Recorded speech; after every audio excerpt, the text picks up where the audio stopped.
The action of 26 July 1806 was a minor naval engagement of the Napoleonic Wars fought off the southern coast of the island of Celebes in the Dutch East Indies. During the battle, a small British squadron attacked and defeated a Dutch force defending a valuable convoy, which was also captured. The British force, consisting of the frigate HMS Greyhound and brig sloop HMS Harrier under the command of Captain Edward Elphinstone, was initially wary of the Dutch, mistaking the Dutch East Indiaman merchant ship Victoria for a ship of the line. Closer observation revealed the identity of the Dutch vessels the following day, and Elphinstone led his frigate against the leading Dutch warship Pallas, while Harrier engaged the merchant vessels and forced him to surrender. Only the corvette William escaped, taking no part in the engagement. The battle was the first in a series of actions by the Royal Navy squadron based at Madras with the intention of eliminating the Dutch squadron maintained at Java. Greyhound had been sent to the Java Sea and the Molucca Islands to reconnoitre the Dutch ports in preparation for a raid on Java by a larger force, under Rear Admiral Sir Edward Pellew later in the year. Elphinstone's success was followed by a second frigate action by Captain Peter Rainier, in which the Dutch ship Maria Riggersbergen was captured. In November 1806, Admiral Pellew led the main body of his squadron against the capital of the Dutch East Indies at Batavia, and a year later eliminated the last vessels of the Dutch East Indies squadron at Griece.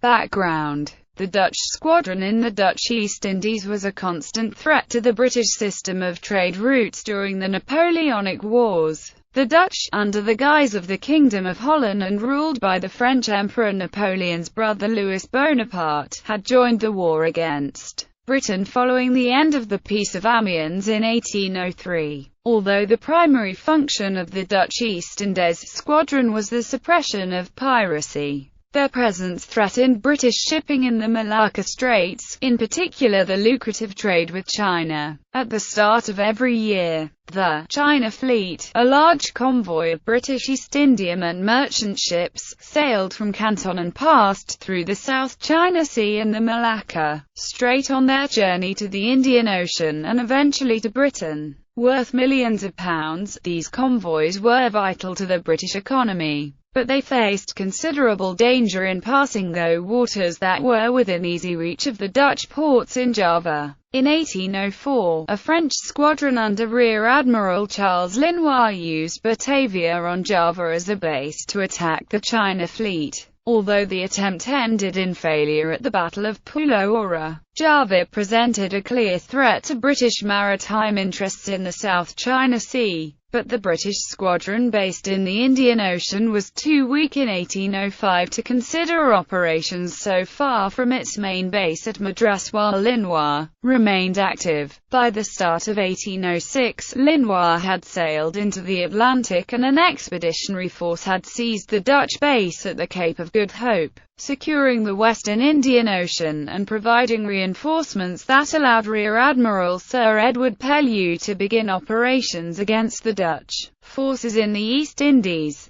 Pellew's first action, during the spring of 1806, was to deploy several frigates to the Java Sea with instructions to reconnoitre the Dutch squadron and its main port at Batavia. The first British ship to reach the Java Sea was the 32-gun frigate HMS Greyhound under Captain Edward Elphinstone, which arrived in July 1806. In company with the brig sloop HMS Harrier under Commander Edward Troubridge, the two vessels cruised in search of Dutch activity in the area. On 4 June they successfully destroyed the armed brig Christian Elizabeth at Manado and 2 days later captured the Belgica at Tidor. During the evening of 25 July, lookouts spotted 4 sails passing through the Celebes Strait that separates Celebes Island from the southern tip of Celebes. These 4 vessels were a Dutch convoy from the Molucca Islands, consisting of the Dutch national frigate Pallas, a 36 guns, under Captain N. Celebes, Dutch East India Company corvette William, of 20 24-pounder guns and 110 men, under Captain P.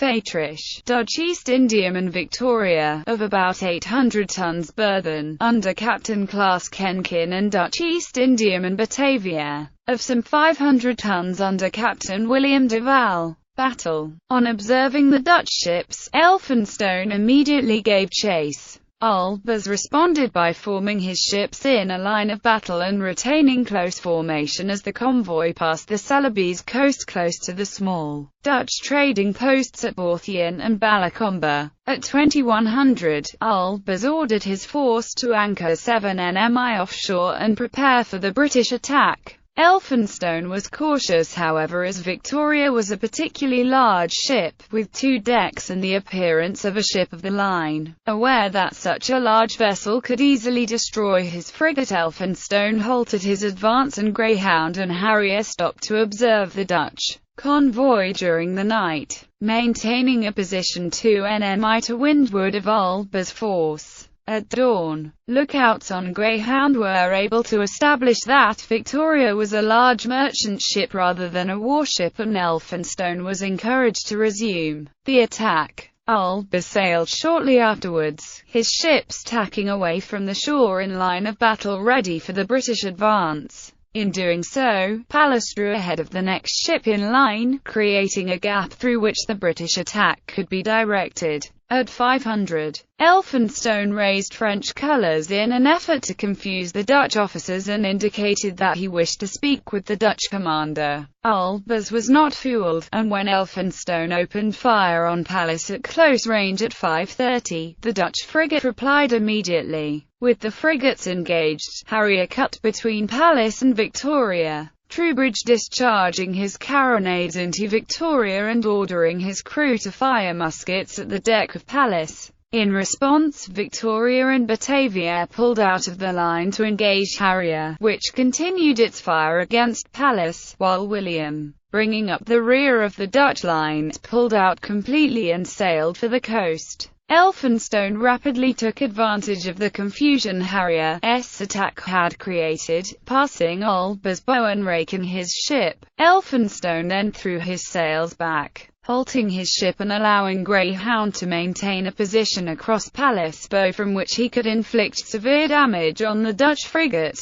without coming under fire himself. As the damage and casualties mounted on Pallas, Harrier joined the attack. Gunfire from the Dutch ship gradually slackened, and finally stopped at 6:10. The Dutch flag was struck from the mast and Pallas surrendered with over 40 casualties from a crew of 250. Throughout the engagement, Victoria and Batavia had kept up a constant but inefficient fire on Harrier. Troubridge waiting until the Dutch flagship surrendered before counter-attacking. With Troubridge in pursuit, the Dutch merchant ships were unable to escape Harrier, and at 6:30 Victoria surrendered. Sending a boat to take possession, Troubridge immediately turned away towards Batavia. Elphinstone too was sailing towards the isolated merchant vessel, and at 6:40 Captain de Val surrendered rather than fight the superior British force. William successfully escaped in the aftermath of the battle, rapidly outdistancing a weak chase from the battered Harrier. All 3 captured ships were taken over by prize crews and brought to Port Cornwallis on South Andaman Island. Casualties on Pallas were heavy, with 8 men killed outright and 32 wounded, including Celebes and 3 of his lieutenants. 6 of the wounded later died, including the Dutch captain. There were also 4 men killed on the East Indiaman and 7 wounded, one of whom died later. British losses by contrast were light, with 1 man killed and 8 wounded on Greyhound and just 3 wounded on Harrier. Aftermath. In India, the prizes were sold, Pallas being purchased by the Royal Navy and recommissioned as HMS Celebes. Elphinstone did not long survive his victory. He was ordered back to Britain in early 1807 and took passage on Rear Admiral Sir Thomas Troubridge's flagship HMS Blenheim. He was presumed drowned in February 1807 along with the entire crew, when Blenheim disappeared during a hurricane in the western Indian Ocean. For Pellew, the victory was an encouraging sign of the weakness of the Dutch squadron. In October, Captain Peter Rainier seized another Dutch frigate from Batavia harbour itself, and the following month Admiral Pellew led a large-scale raid on the port that eliminated most of the Dutch East Indies squadron.